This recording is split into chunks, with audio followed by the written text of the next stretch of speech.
pessoal, sejam bem-vindos a mais um vídeo do Plantão Geek. Eu sou a Miss Walker e hoje trazendo aqui pra vocês o 7º episódio da 4ª temporada de Stranger Things. Aqui no Cine Geek a gente não apenas reage ao conteúdo, mas como também analisa, né? Então eu fico pontuando algumas coisinhas de cinema, uma coisa toda bem legal. Então se você já curtiu a temática, não se esqueça de se inscrever no canal e deixar o seu like, porque isso me ajuda demais. E é claro que você também pode comentar aí embaixo o seu momento favorito do episódio enquanto eu estiver assistindo aqui. Sem mais delongas, vamos começar aqui, né, o episódio 7, que se chama O Massacre no Laboratório de Hawkins. Bem autoexplicativo, né, gente? Tem alguns episódios de Stranger Things que eles têm um título todo assim simbólico, metafórico, cheio de rococó, mas esse daqui é bem direto, né? Basicamente a gente vai ver o que aconteceu naquele dia no laboratório de Hawkins, quando a Eleven mandou o Henry Creel pra Dimensão X. Inclusive, se você não sabe a diferença de mundo invertido, Dimensão X, Mind Layer, eu tenho um vídeo só falando das dimensões diferentes que existem ali no universo de Stranger Things. Vou deixar aqui no card pra você clicar caso você não tenha assistido ainda, tá bom? Então vamos lá, né? Episódio 7, esse episódio é grande, então bora assistir, sem mais delongas aqui. Vamos lá.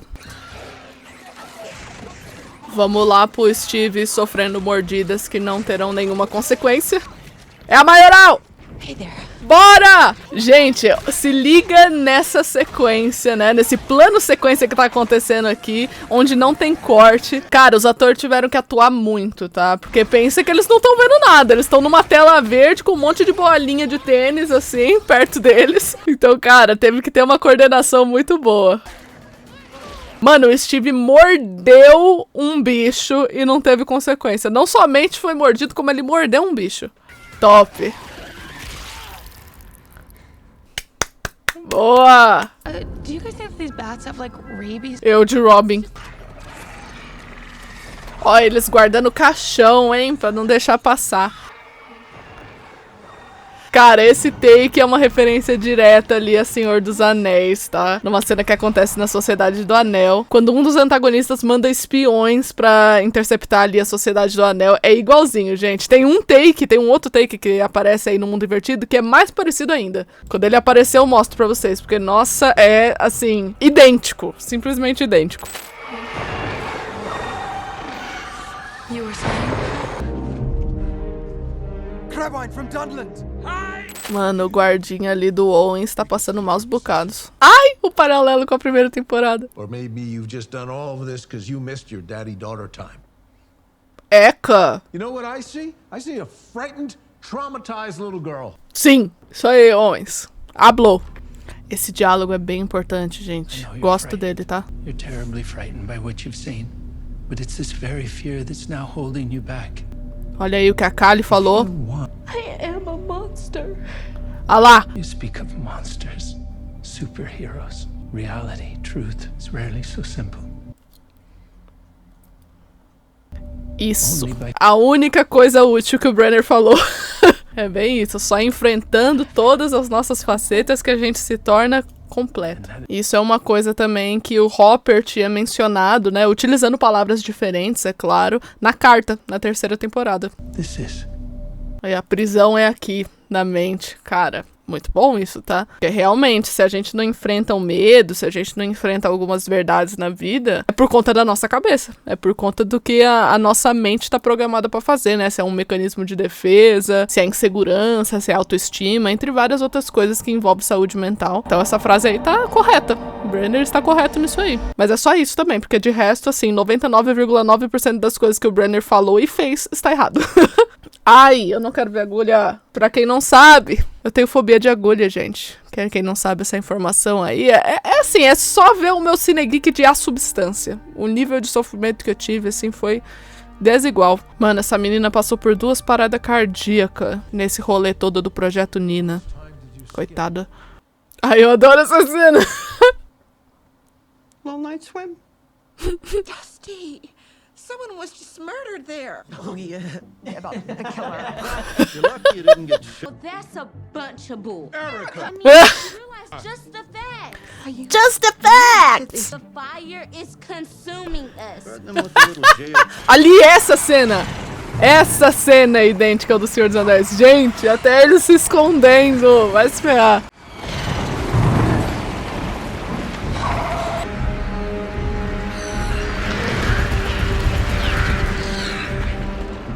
pelo amor de Deus, você fã de Stranger Things, se você não assistiu O Senhor dos Anéis ainda, ó, quinta temporada tá quase aí. Se eu fosse você, eu assistia. Pra chegar principalmente ali no Retorno do Rei, que é o terceiro e último filme, que os criadores da série falou que vai ser muito inspirado, né? Tipo, o final de Stranger Things falaram que vai ser muito parecido com o final do Retorno do Rei. Então assim, ó, bora lá que você tá perdendo tempo, cara. Vai assistir O Senhor dos Anéis, porque é um filmaço.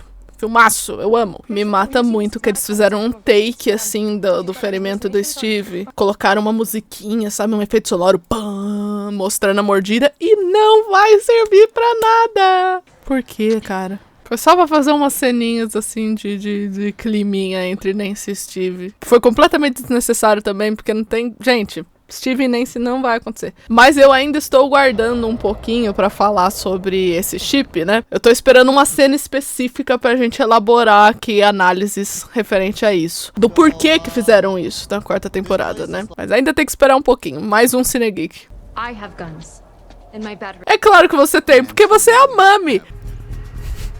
Toda vez que eu vejo a galera passeando no mundo invertido, eu lembro que o mundo invertido é tóxico e tá todo mundo assim, ó. Os caras esqueceram que o bagulho é tóxico, velho. Os caras, eu falo os escritores, tá? Mas tá bom, a cena ficou bonita, a cena ficou legal, né? Mas eu sinceramente espero que eles se lembrem do fato que o mundo invertido é tóxico na quinta temporada, tá? Não vou mentir. E que eles deem algum migué, alguma coisa pra justificar o porquê que todo mundo tinha esquecido desse fato. Last time I was with Elle, she wanted just about...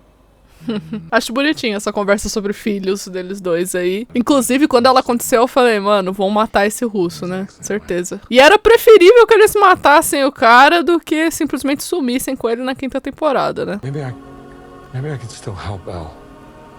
Sim. Mano, parece, tá? Ele parece o Yuri. Daria pra confundir ele no passaporte, tá? É isso que eu achei legal, eu achei interessante isso. Porque você não repara que eles dois são parecidos até comparar no passaporte, assim, você fala, putz, daria pra confundir. Any more headaches? Tipo, tadinha, ela tá inventando migué pra não ficar junto com a galera ali, os outros cobaias, mano. Porque eles bateram nela, né, coitada. Mano, as criancinhas em choque, tadinhas! As crianças mesmo, não os marmanjos que foi bater nela. She must have fallen. Ah, o cara se entregou nessa, né, idiota. Todo mundo que deu risada eu ia pegar já. Eu ia falar, ó, trouxa número 1, trouxa número 2. Mano. Cara... Tipo, beleza, o cara fez merda, só que você não coloca essas coisas no pescoço de ser humano, sabe? Nossa.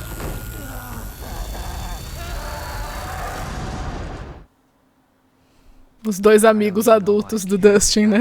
Legal eles terem feito esse diálogo. Outside of D&D, I am no hero. I see danger and I just turn heel and run. Foi nesse momento que, narrativamente, o Ed plantou a sementinha que ele ia morrer, né? Porque você tem uma coisa em roteiro que é chamada de inversão de valores. Ou seja, se ele fala aqui pra gente que ele não é herói, que ele é o cara que ele vê o perigo e ele corre pro sentido oposto, é porque a série literalmente vai mostrar ele fazendo tudo, menos isso, no final das contas. Ou seja, ele vai ser o herói, ele vai correr em direção ao perigo, né? Então, dependendo de como você insere a informação, em roteiro isso pode virar uma inversão de valores, e esse foi o caso aqui em Stranger Things. You don't think they went through? Through Watergate? Without us? Without a plan? Without weapons? They wouldn't be that stupid. Kaká. I told Dustin what I found under your bed. A Erica achou logo uma playboy, fica vendo. Erica. So it just opened up for Real, viu? So far as we know, one by Elle, one by the commies. But it's not the commies or Elle this time, so... Mano, o Dustin é muito gênio, né? Caraca, é muito legal ver os insights do Dustin. How does the Mind Flayer figure into all this? Pra mim, a partir do momento que você tem essa fala, o que o Mind Flayer tem a ver com tudo isso, onde ele se encaixa, isso me dá aqui esperança que eles não vão esquecer do Mind Flayer na quinta temporada. Qual que é o papel dele nesse rolê e esse tipo de coisa. He's opening more gates. Bingo. Ai, a mamãe tá chegando. Mano, muito bom, tá? Cara, quando eles colocaram essa informação em Stranger Things, tipo, a Nancy chegando e as coisas não estando como ela tinha organizado, pra você definir mais ou menos como é que funciona o tempo no mundo invertido, isso sim é informação de enredo, gente. Ela percebendo que as coisas ali são de outubro de 83, tipo, parou no tempo o mundo invertido, como se tivesse parado, né? Mano, esse momento... É muito bom, cara. Eu lembro que quando eu assisti isso a primeira vez, eu até pausei, assim, porque eu fiquei assim, ó. The day Will went missing. Sim. The gate opened. Sim. Foi quando a Eleven criou o portal.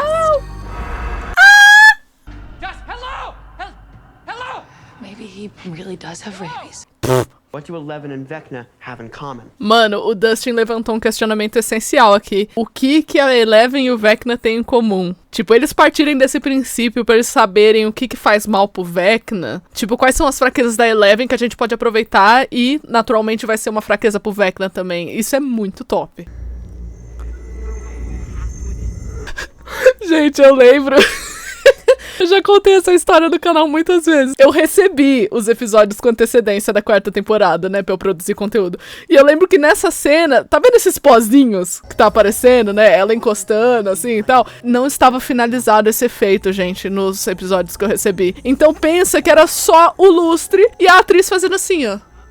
No nada. E aí eu lembro que eu fiquei olhando assim, eu falei, gente, o que é pra eu estar vendo nesse momento aqui? Aí eu tive que confabular na minha cabeça, com base, né, no lustre acendendo e apagando. E provavelmente eles estavam entrando em contato com o pessoal ali no mundo normal. Porque eles estavam tudo fazendo isso, ó. Só que sem efeito, sem nada. Então eu fiquei, gente, o que tá acontecendo? Foi engraçado na hora, nossa. Mano, muito bom, tá?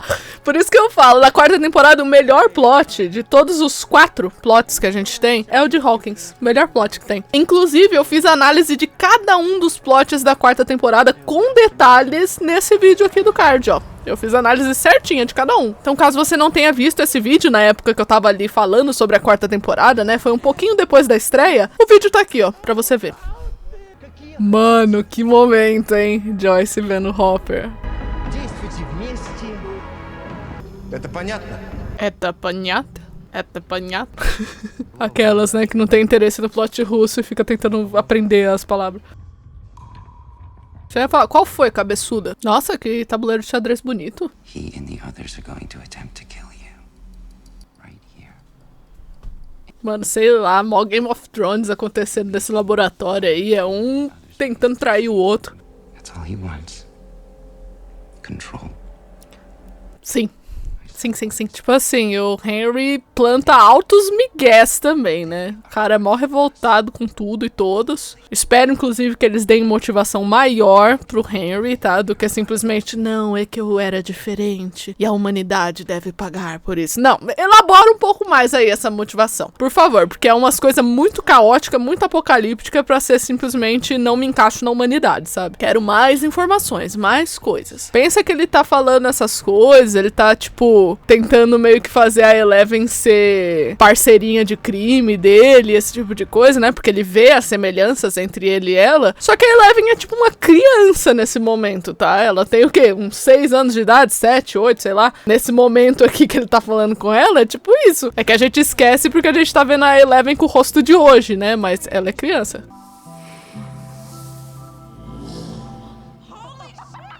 Mano... Cara, muito bom, tá? Okay, they're stuck in the upside down. Isso, galera. Oh, little pigs. Nossa, eu detesto esse policial, meu Deus. Cara, muito bom, tá? Mano, essa cena é igualzinha a cena de ET, o extraterrestre, quando os adultos estão vendo a criançada ir embora. Gosto muito desse take, tá? Principalmente o foco que dá na mamãe Karen. E a transição que eles fazem entre o grupo aí que tá em Hawkins, né, no nosso mundo, pra galera que tá no mundo invertido. Olha isso, cara. Fica de ponta cabeça. Match cut, galera do Mundo Invertido. É muito bom em questão de fotografia, gente, que maravilha. O interessante é que nessa sequência toda a gente é apresentado aqui pra forma que a Eleven conseguiu fugir depois que ela abriu o portal lá em 83, né? A gente tá aqui em 79, se eu não me engano, e ela tá conhecendo aqui uma forma de escapar do laboratório, né? Ela não vai usar dessa vez, só que com certeza em 83 ela conseguiu usar a mesma saída que o Henry Creel tá mostrando pra ela agora, né? Era um encanamento que dá na floresta e tudo mais. Isso tudo a gente viu na primeira temporada, então é bem interessante isso. Com certeza essa foi a forma que a Callie deve ter escapado também do laboratório, né? O Henry, penso eu, que deve ter falado isso pra ela, e ela deve ter escapado a partir disso, já que a forma que a Callie ensina a Eleven sobre os poderes é a mesma forma que o Henry falou pra Eleven. O que me leva a crer que o Henry falou tudo isso que ele tá falando pra Eleven pra Callie. Falou sobre os poderes, mostrou como é que escapava. E agora ele tá fazendo isso pela Eleven também. A diferença é que a Callie só vazou.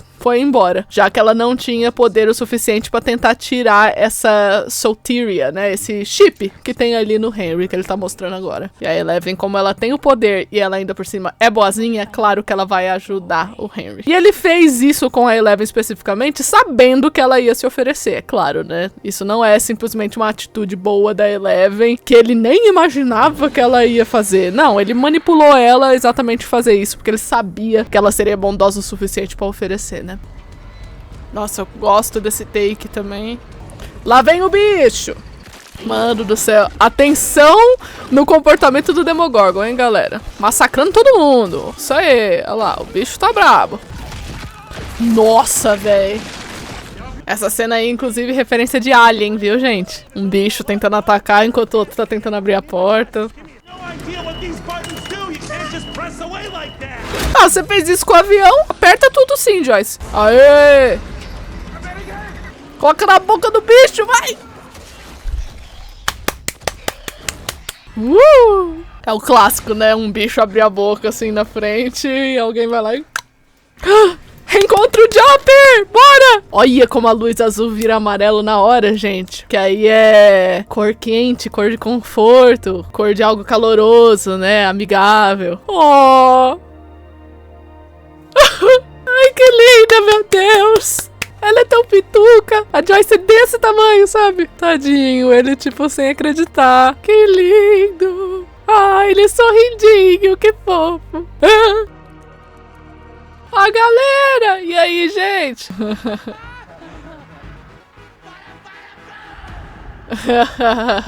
Ai, mano, que dor. Ai! Opa, Matrix. Aí agora, em plena virada para terceiro ato, temos a revelação do plot twist, né? Que Henry Creel, na verdade, é o número 1. Tan, tan, tan. Um cobaia adulto, né? Foi uma grande expansão de universo que Stranger Things fez aqui. Realmente foi uma ideia muito boa, tá? Inclusive, ele faz o mesmo movimentinho de cabeça que a Eleven faz, né? Muito bom, cara. Ela choquita. Eu já ia perder aí, né, galera? Porque eu jamais ia conseguir escalar assim. Eu ia falar, mano, vocês vão ter que me puxar, velho. Ai, que legal! É muito bom esse efeitinho, cara, deles caindo de ponta cabeça. Ai, que legal, velho. Mano, esse momento aqui o roteirista canetou, tá? Porque olha só, vou pausar antes da gente ver o que vai acontecer, porque nós todos já sabemos. Existe esse estereótipo e esse clichê que acontece em histórias que sempre a pessoa que fica por último acaba se ferrando. Existem essas teorias do fandom que são muito frequentes, muito mesmo, que o Steve vai se machucar, que o Steve vai morrer, que o Steve isso, o Steve aquilo. Aí o que o roteirista faz? Ele deixa o Steve por último, sabendo que existe esse clichê do tipo, nossa, quem fica por último se ferra. E aí o que eles fazem? Eles afetam a pessoa que tá na posição de segurança, ou seja, a pessoa que não é a última, no caso aqui a Nancy. E aí acontece essa cena belíssima, essa reviravolta fenomenal que vocês vão ver agora, ó. Olha!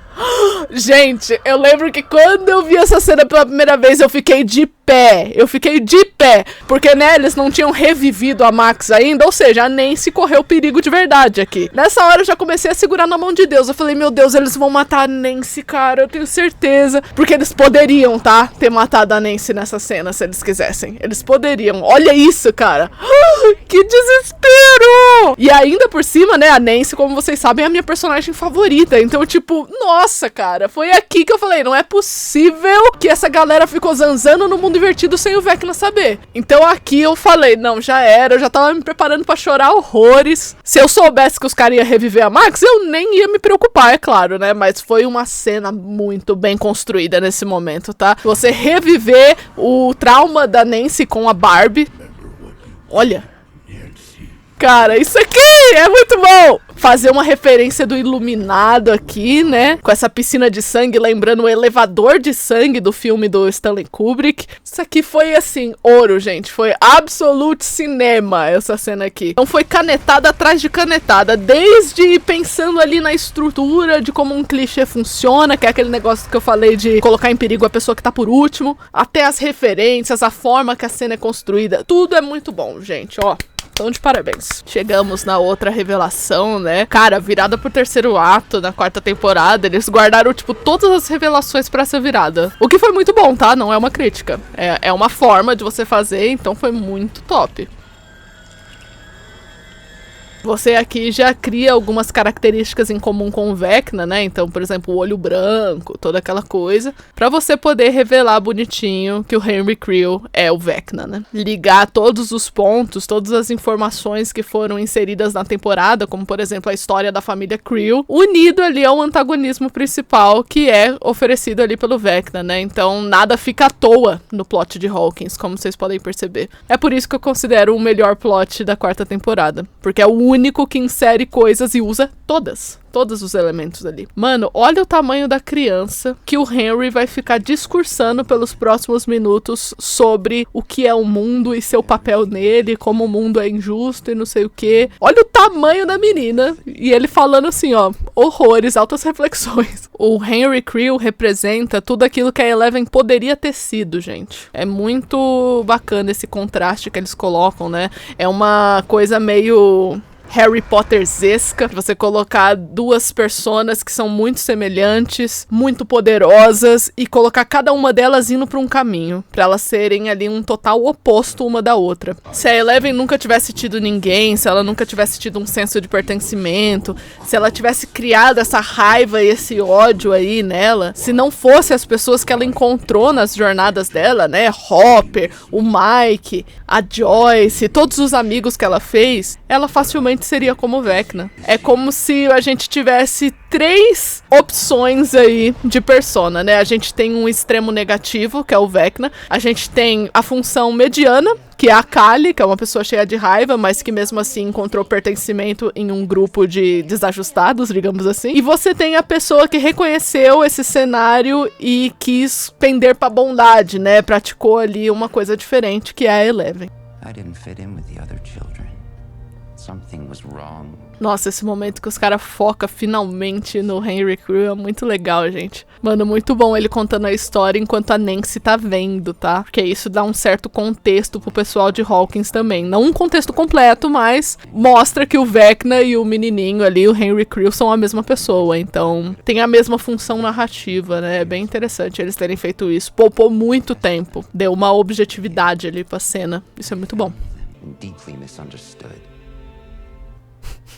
Mano, o Vecna fazendo esse discurso pra menina de 7 anos. É aquela coisa bem clichê do vilão fazendo discurso mesmo, né? Mas sempre que eu paro pra pensar que a Eleven pituca tá ouvindo isso, eu acho engraçado. Humans are a unique type of pest. Tipo, olha os papos torto que ele tá mandando pra Eleven, mano. Pra Eleven criança. World dictated by made-up rules. Wake up, eat, work, sleep, reproduce, and die. Mas você tá brava? Tipo, o cara tá dedé das ideias, sabe, gente? Tipo, o Henry se desumaniza completamente. Isso é muito interessante. Só que essa desumanização dele coloca ele numa posição meio narcisista. Tipo, ele é melhor que todos. Ele é superior que essa raça humana, não sei o quê. Que ele tem capacidades especiais, ninguém entende ele e tudo mais. Em vez de ele se afogar em autopiedade, ele escolhe ser visto como superior, como um predador. Então você vê como é distorcido completamente, né, esse negócio. E ele quer convencer a Eleven que ela é superior nesse ponto, sabe? Que ela é como ele. Só que ela não quer ser superior a ninguém, sabe? Ela só quer ser uma pessoa normal, uma pessoa que encontra um lugar pra pertencer, uma pessoa que pode amar e ser amada. Pra ela é um pouco mais simples, né? E você vê que ela tem um pensamento mais simplista mesmo quando ela tenta categorizar as pessoas em monstro e super-herói, né? E na 4ª temporada ela vai aprendendo que as pessoas são mais complexas que isso, e a presença do Henry é mais um elemento de complexidade, é mais um motivo que mostra pra ela que as pessoas são complexas sim. Porque, tipo, olha como é que o Henry se comporta, sabe? Ele é muito semelhante a ela. Ela sabe que ela poderia ter pendido pro mesmo caminho que o Henry. Então por que ela não pendeu? Será que o Henry é um monstro ou ele é um super-herói? Ele tem as mesmas características de super-herói, mas ele é um monstro? Não exatamente. Apesar dele ter feito coisas monstruosas, ele também foi uma vítima em determinado ponto de ter sido um cobaia num laboratório, sabe? Que uma pessoa que foi usada também, uma criança que foi encontrada pelo Brenner ali, foi condicionada a uma rotina, igual ela. Então como é que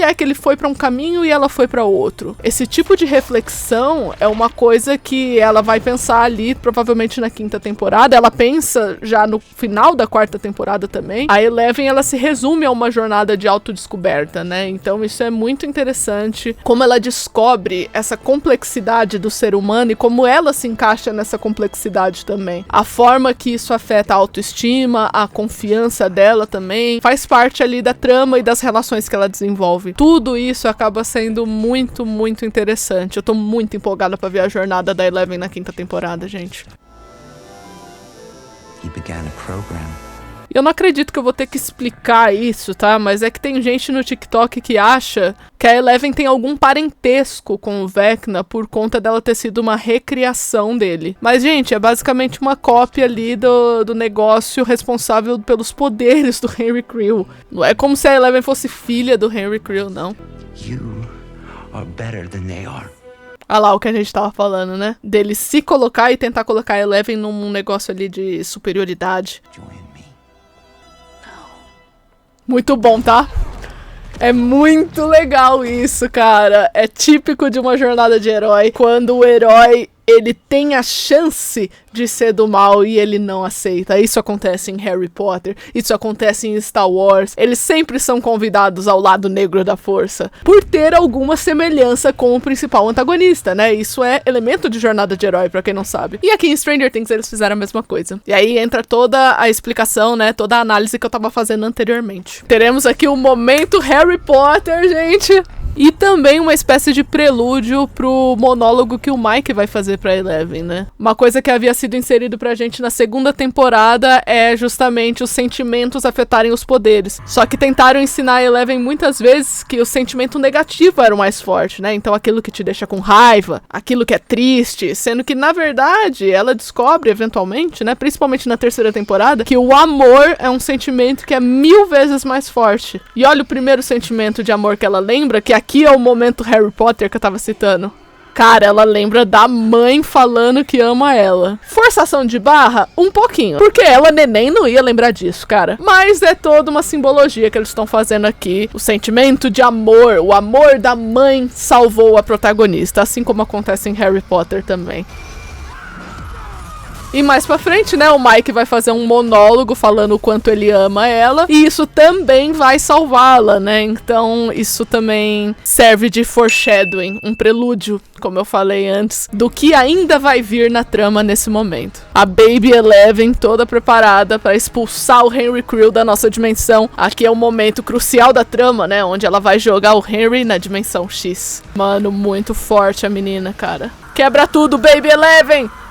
Eis a rachadura pra dimensão X. Isso daí não é um portal pro mundo invertido, tá, gente? É pra dimensão X. Olha só como é caracterizada aí a dimensão X, com esse amarelo bem forte. E agora veremos a transformação, né, do Henry em Vecna. Como ele vai absorvendo ali alguns elementos da dimensão X até virar o que a gente hoje conhece como Vecna. Muito bom, cara! Mano, eles terminaram o primeiro volume de Stranger Things com essa cena. Todo mundo foi à loucura. Ó o número 1 lá! Muito bom, cara. Eu diria que é uma das melhores viradas pro terceiro ato que Stranger Things tem. Se não a melhor, tá? De todas as temporadas, seria essa daqui que eles fizeram. Porque tem muita informação, cara. Muita informação mesmo. Mas é isso, gente. Eu espero que vocês tenham gostado do vídeo de hoje. Não se esquece de se inscrever no canal e deixar o seu like, porque isso me ajuda demais. Compartilha esse vídeo pra todo mundo que você conhece que gosta de Stranger Things, né? Curte bastante essa série. E você também pode comentar aí embaixo o seu momento favorito do episódio, tá bom? E eu vejo vocês no próximo vídeo. Tchau!